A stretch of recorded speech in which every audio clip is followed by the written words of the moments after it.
کہ جب آپ املا کرتے ہیں، الفاظ لکھتے ہیں، تو سب سے پہلے یہ کوشش کرنی ہوگی کہ لفظ کا جو اصل حروف ہے انہیں حروف کے ساتھ اس لفظ کو لکھا جائے، اور اگر انہیں حروف کے ساتھ جو اس لفظ کے لیے مخصوص ہے اس لفظ کو نہیں لکھا جائے گا تو وہ صحیح نہیں ہوگا۔ جیسے کل میں نے آپ کو مثال دے دی تھی اس کی، عالم اور علم عین کے ساتھ لکھا جانے والا لفظ ہے، اگر آپ اس کو عین کے بجائے الف کے ساتھ لکھیں گے تو پھر املا صحیح نہ ہوگا اور اس کا مطلب بھی بدل جائے گا۔ دوسری بات آپ کو یہ بتلا دی تھی کہ جو اس کا مخصوص انداز اور شکل ہے اسی مخصوص انداز اور شکل کے ساتھ اس کو لکھیں گے، اور جو اس کے شوشے ہیں، جو اس کی صورت ہے اس صورت کے ساتھ اس کو لکھیں گے۔ اگر صورت کے اندر ہم تبدیلی کریں گے تو پھر جو ہے وہ لفظ صحیح طرح گویا کہ اس کا املا نہیں ہو سکے گا۔ تیسری بات یہ بتلا دی تھی کہ بعض اوقات ایسا ہوتا ہے کہ لفظ کے اوپر درمیانی حروف کے اوپر یا شروع میں کوئی نہ کوئی اعراب لگانا لازمی ہوتا ہے۔ اگر اعراب نہیں لگائیں گے تو جس کی وجہ سے اس لفظ کے اندر غلط پڑے جانے کا بھی احتمال ہوتا ہے۔ یہ ابتدائی باتیں ہیں کسی لفظ کو درست طرح لکھنے کے لیے، کہ پہلے مخصوص حروف کے ساتھ اس کو لکھا جائے، جو شوشے ہیں وہی چیزیں ان کا لحاظ رکھا جائے، اور اعراب لگانے کی ضرورت پڑے تو وہاں اعراب لگا دی جائے۔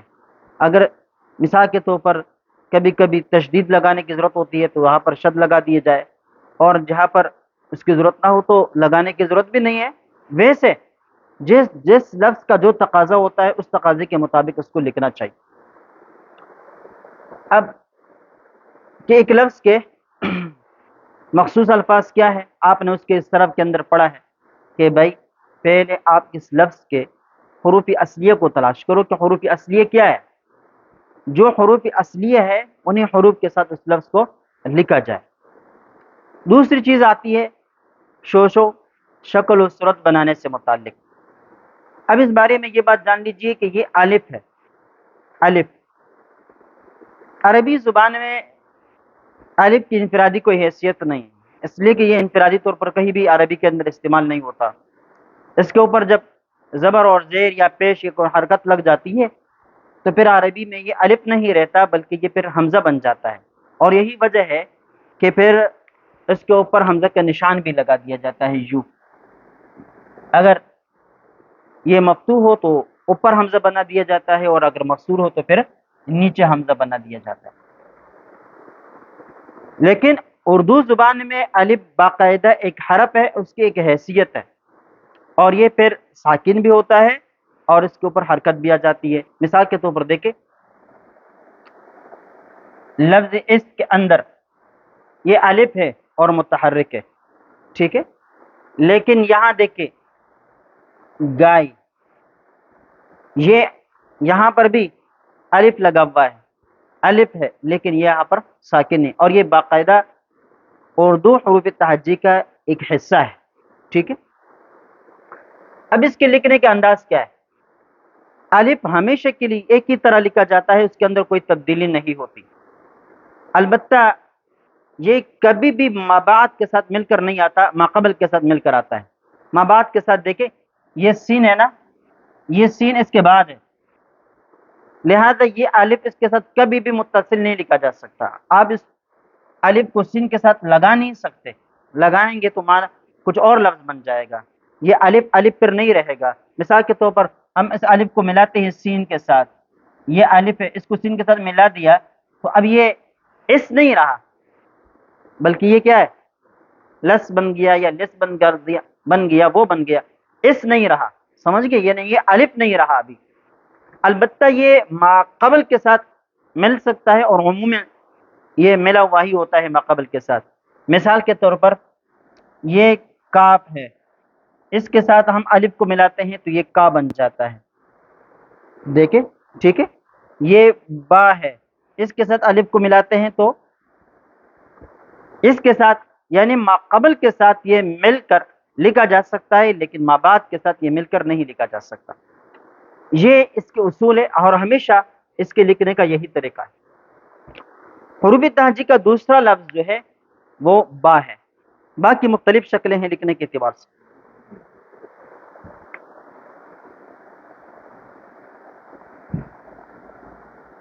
اب یہاں دیکھیں ایک با،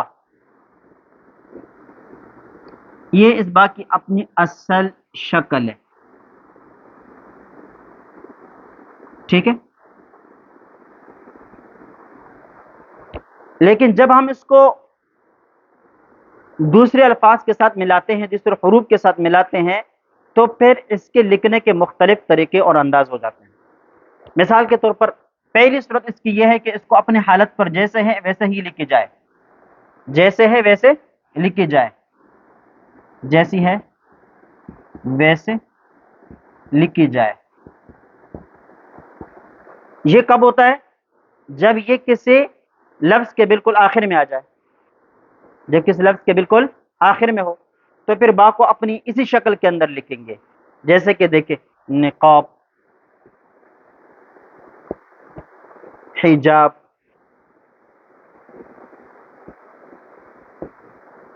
اس جیسے بہت سارے الفاظ آپ خود اپنے لیے تلاش کر لیں. جیسے کہ انقلاب ہے تو انقلاب کے آخر میں بھی با پوری اپنی شکل پر لکھی جائے گی. باب ہے، باب کے اندر بھی با جو ہے آخر میں والی ہے وہ اپنی پوری شکل کے ساتھ لکھی جائے گی، اس کے اندر کوئی تبدیلی نہیں ہوگی. نمبر 2،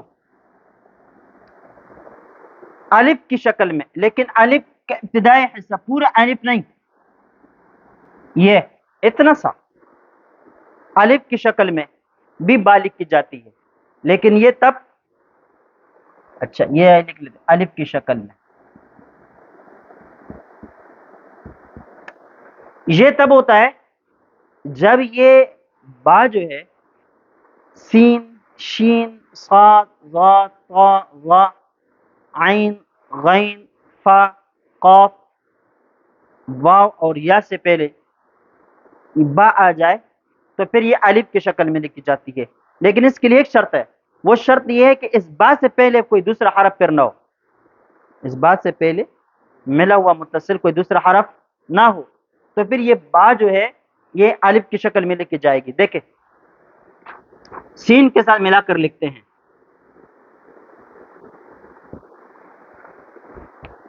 سمجھ گئے؟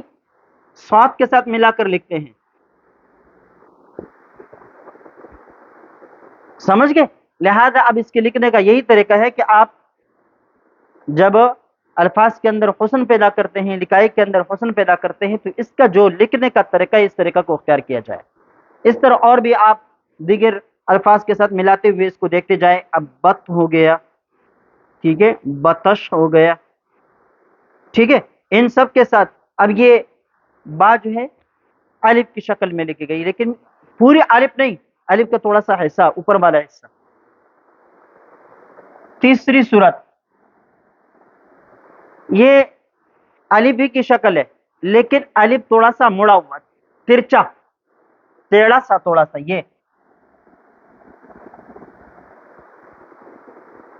یہ بھی با کی شکل ہے. اب یہ دیکھ، یہ کہاں ہوتا ہے؟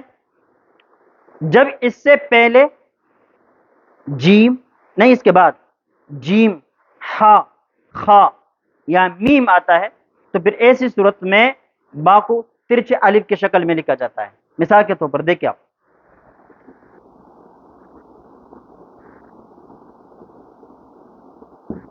ٹھیک ہے، اس کو بچ کر دو، بچ کر دو، جو بھی ہو. اس شکل کے جتنے بھی جیم والے شکل کے جتنے بھی حروف ہے اس کے ساتھ جب بھی با ملا کر لکھی جائے گی تو یہ ترچے الف کی شکل میں آئے گی. سمجھ گئے؟ اس طرح میم کے ساتھ جب یہ لکھی جائے گی تب بھی یہ ترچے الف کی شکل میں لکھی جائے گی، ٹھیک ہے. چوتھی صورت اس کی بنتی ہے، اس کا ابتدائی حصہ یعنی با کا جو ابتدائی نقطہ ہے یہ والا حصہ اتنا ہی لکھا جاتا ہے، باقی جو ہے نا با آگے پوری حذف ہوتی ہے. اور وہ انہی تمام الفاظ کے ساتھ، حروف کے ساتھ یہ شکل آتی ہے، یعنی ابتدائی حصہ آتی ہے جو ان حروف کے علاوہ ہے جو آپ کو بتلا دی گئے. ٹھیک ہے، مثال کے طور پر اگر دال کے ساتھ ملا کر اس کو لکھا جائے تو یہ آ جائے گا. مثال کے طور پر اگر اس کو بدن لکھتے ہیں نا، اچھا یہ اس کو ایسا کرتے ہیں. تیسرے نمبر پر ہو گیا ترچے الف کی شکل میں، الف کی شکل میں. اور چوتھی صورت ہو گئی ابتدائی حصے کے ساتھ.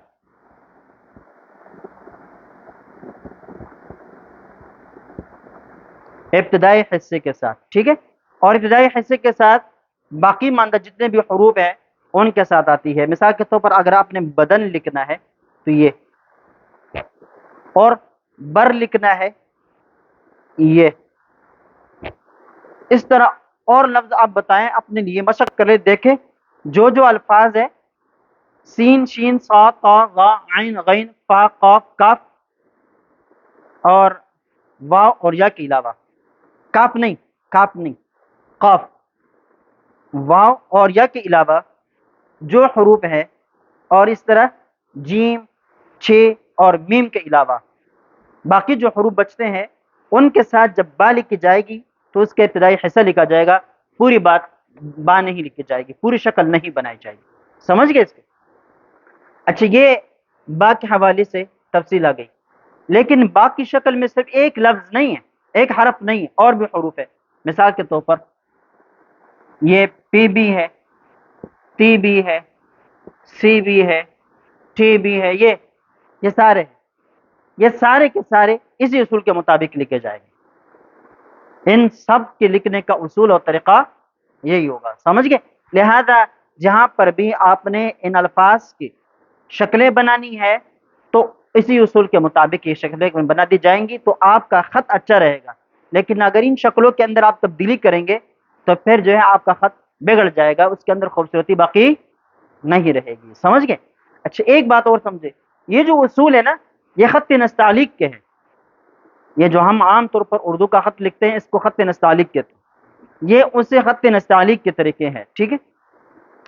اچھا بے کے ساتھ کبھی کبھی دو چشمے ہاں بھی لگتی ہے، دیکھا ہوگا، وہ باقاعدہ اردو حروف تہجی کا حصہ ہے. جیسے کل میں نے آپ کو بتلایا تھا کہ سب سے زیادہ حروف تہجی اردو زبان کی تقریباً 51 حروف ہے، ان میں سے 36 جو ہے وہ منفرد ہے، اکیلے ہیں. لیکن کچھ مرکبات ہے، لیکن اب وہ مرکب بھی نہیں کہلاتے، مرکب ہونے کے باوجود بھی مرکب نہیں کہلاتے، بلکہ وہ باقاعدہ حروف تہجی کا حصہ ہے. اور یہ وہ حروف ہے جن کے ساتھ دو چشمے ہاں آتی ہے. مثال کے طور پر یہ با کے ساتھ بھی دو چشمے ہاں آتی ہے، یہ تے کے ساتھ بھی آتی ہے، اور پے کے ساتھ بھی آتی ہے، ٹھے کے ساتھ بھی آتی ہے، صرف سے کے ساتھ نہیں آتی غالباً. سمجھ گئے؟ اب جب با کی یہ حالت ہو تو پھر اس کے لکھنے کا طریقہ یہ ہے کہ یہ تمام صورتوں میں درمیان میں آ جائے، شروع میں آ جائے، جہاں کہیں پر بھی آ جائے، ایسا ہی لکھا جائے گا، اس کے اندر تبدیلی نہیں ہوگی. البتہ اس کے لکھنے کا انداز دیکھیں، اوپر جاتے ہیں، یہ جو دو چشمی ہاں ہے نا اس کو آپ کیسے لکھیں گے؟ اس کو آپ دو حروف سے مرکب کر کے لکھیں گے. یہ ہو گیا کیا؟ دال. کیا ہو گیا؟ دال. ٹھیک ہے. اسی کے ساتھ آپ سواد ملا دیں،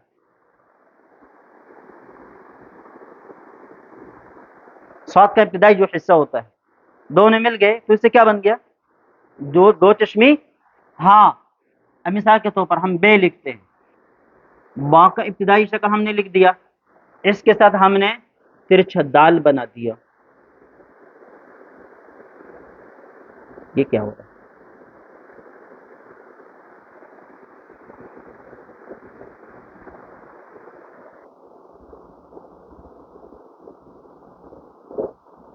ٹھیک ہے. اب یہاں دیکھیں اس کے ساتھ ہم نے سواد بنایا، سواد کا ابتدائی حصہ، تو اس سے آپ کی کیا بن گئی؟ دو چشمے ہاں بن گئی. تو دو چشمے ہاتھ لکھنے کا یہ طریقہ ہے. اب آپ کبھی کوئی یو لکھتا ہے، کوئی کوئی کیسا لکھتا ہے، کوئی کیسا، کوئی اس طرح جو ہے نا وہ بناتا ہے، پھول کے جو وہ ہوتے ہیں نا پتے ہوتے ہیں اس جیسا ہاں بنا لیتے ہیں۔ ایک طالب علم ہے بھی ایسا، وہ ایسا لکھتا ہے، یہ کیا ہو گیا پین کو، وہ ایسا لکھتا ہے۔ بھائی اس کے لکھنے کے طریقے ہیں، ٹھیک ہے، خط نستعلیق کے اندر پہلے دا کی شکل، دال کی شکل بنا لے، اس کے ساتھ صاد کی جب شکل بنے گی تو خود بخود آپ کی بہترین دو چشمہ وجود میں آ جائے گی۔ یہ ختم۔ اچھا آگے،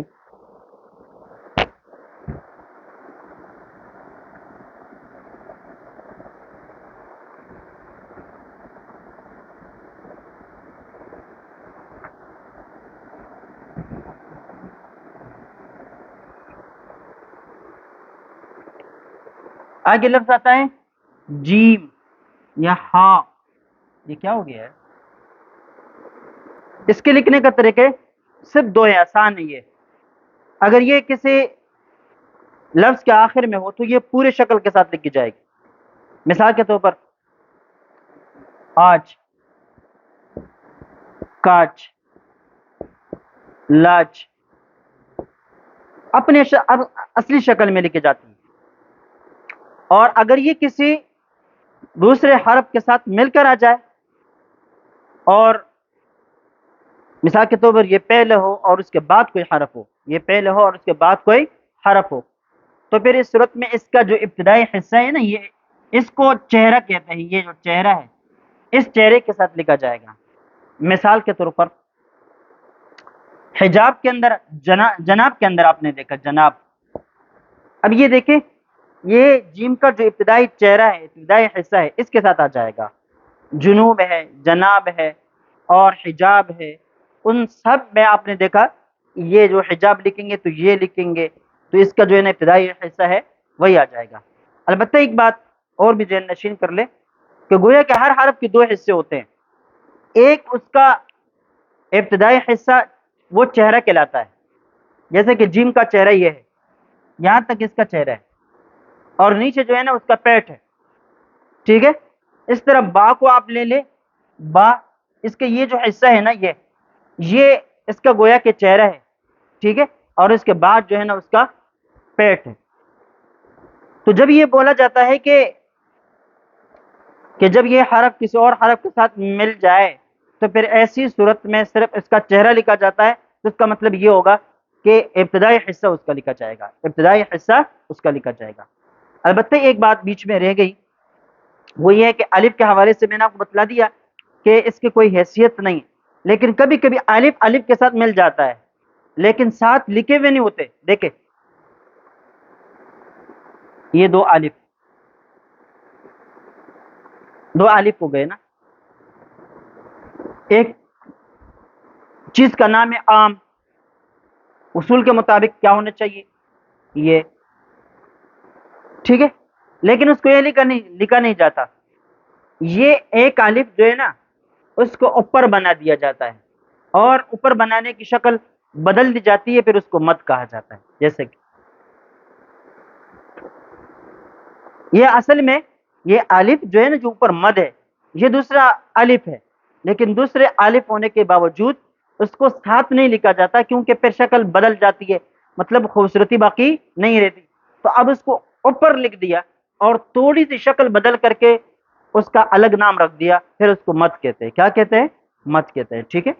لہذا یہ چیزیں جو ہے نا آج کے آپ کے سبق کے اندر اس کا باقاعدہ آپ نے کیا کرنا ہے، مشق کر دی ہے، اور آپ نے جو ہے اپنے خوشخطی کو درست کرنے کی کوشش کرنی ہے کہ یہ جو اصول آپ کو بتلا دی گئے ان اصولوں کے مطابق آپ مشق کریں، آپ کو پتہ چلے گا کہ یہ حروف کیسے لکھے جاتے ہیں، اور دوسرے الفاظ کے ساتھ ملا کر کیسے لکھیں گے، اگر دوسرے الفاظ ساتھ ملے ہوئے نہ ہو تو پھر کیسے اس کا تلفظ آئے گا اور کیسے نہیں، یہ ساری چیزیں آپ نے اس کی باقاعدہ مشق کرنی ہے۔ اچھا میں نے ایک چیز بتلا دی تھی کہ یہ جو با ہے اگر سین شین صاد وغیرہ کے ساتھ مل کر آ جائے تو پھر ایسی صورت میں یہ جو ہے الف کی شکل میں لکھی جاتی ہے، لیکن الف کا ابتدائی حصہ، اس کے لیے شرط یہ بتا دی تھی کہ بشرط کہ خود اس سے پہلے بھی کوئی متصل حرف لگا ہوا نہ ہو، اگر خود اس سے پہلے متصل کوئی دوسرا حرف لگا ہوا ہوگا تو پھر وہ جو آخر والی صورت تھی نا کے ابتدائی حصے کے ساتھ وہ ابتدائی حصہ لکھا جائے گا.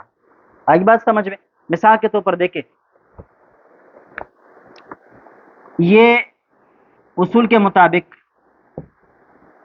با شین بش ہو گیا یا جو بھی، لیکن اگر اس کے ساتھ بھی کوئی لفظ آتا ہے، اس سے پہلے کاف آ جاتا ہے، تو پھر یہ با جو ہے اپنا ابتدائی حصہ اس کا باقی رہ جائے گا، اور باقی جو وہ تیرے الف کی شکل میں لکھا ہوا تھا وہ الف کی شکل اڑ جائے گی. سمجھ گئے؟ یہ اس کے اصول ہے. یہ اصول آپ نے مد نظر رکھنے ہیں، اور اس کے بعد جو ہے نا باقاعدہ آپ جو تمرین حل کرتے ہیں، آپ جو استفتائی حل کرتے ہیں، باقاعدہ ان اصول کے مطابق اس کے اندر آپ نے اردو لکھنی ہے، تاکہ جو ہے آپ کا خط بھی رفتہ رفتہ درست ہوتا چلا جائے. چلیے تک کافی.